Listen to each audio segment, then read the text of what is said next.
Welcome back, party people. This is me, V. This is Z. Warhol Pizza Party. And today, we stayed within the confines of 270.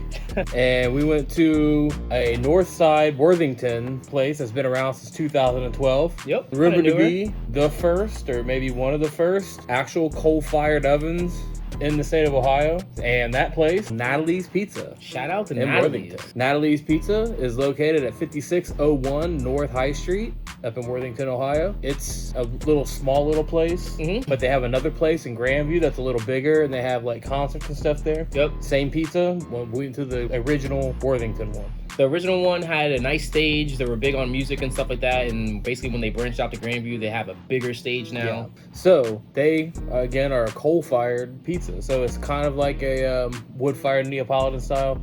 I don't know if we really tasted much the difference of the taste, but it did have Still a nice cooked char well. to it. Yeah. What we got at Natalie's was we got one just regular pepperoni. We got one of the Casanovas, which is pepperoni, sausage, and bacon. Then we got the Aurora Borealis, which was Bacon, asparagus, had the olive oil, red chili pepper flakes. yeah. And all their pizzas are the same size. They're they're about 12 inches. Without further ado, let's get into the review. All right, Z. Start off with the crust. The crust, as you guys saw, after eating a full piece, felt really nice and light. Definitely fresh dough. Had that char on there. All the boxes, all the T's crossed for Neapolitan. What would you say, B? I like the flavor. I love the char. You know, I don't know if I can taste the difference between the coal and like a wood fired. I feel like it would have to be almost like fresh if you're sitting at the restaurant, maybe. Right, face to face. But it still gets a good burn on. Except for the Casanova pizza that I got.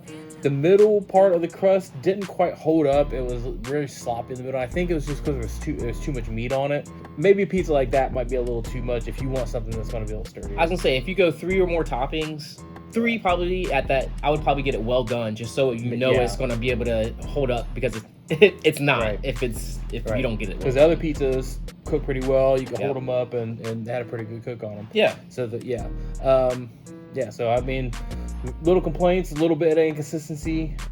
I compare it to like a Harvest or like a Pauly G's.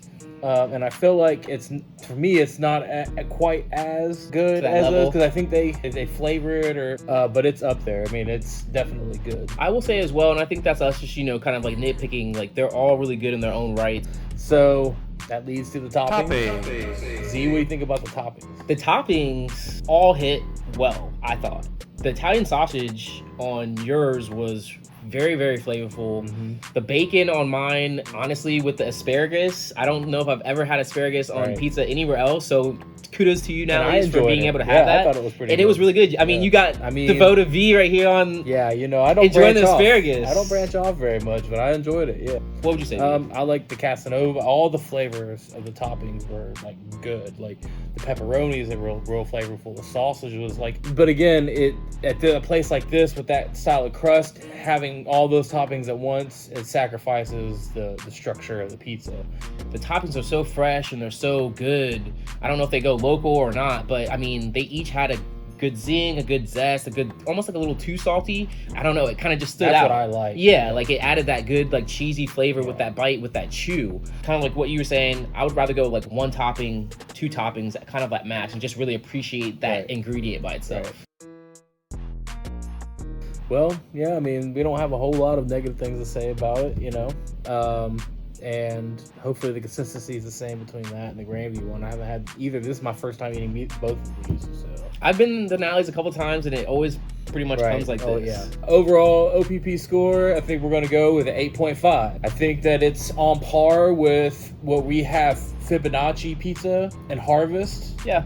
I feel like it's in the realm of those. I think we have Pauly G's just slightly higher, but it's just that day it just hit us different. I feel like with the Neapolitan style and the wood fired, coal fired, I feel like they're all good, and they're all like they're the slight variations, and for the most part I feel like they always hit in that same spot. If it's well cooked, you're always going to hit like an 8.5, 9. The consistency's there. You always have that fresh dough like that. You're always going to have that. You always should have some good char on there. And the they have jazz music. They have like live music, local stuff. Also promoting a lot of local stuff. So it's an awesome place, both of them. And they have other stuff on the menu that's all cooked in that coal fire. But check out Natalie's and check out O.P.P. Happy holidays. Yeah. Stay this safe. Is a Christmas episode, so. Tis the season. Yeah, tis the season. Got your pizza truck? Got your pizza truck?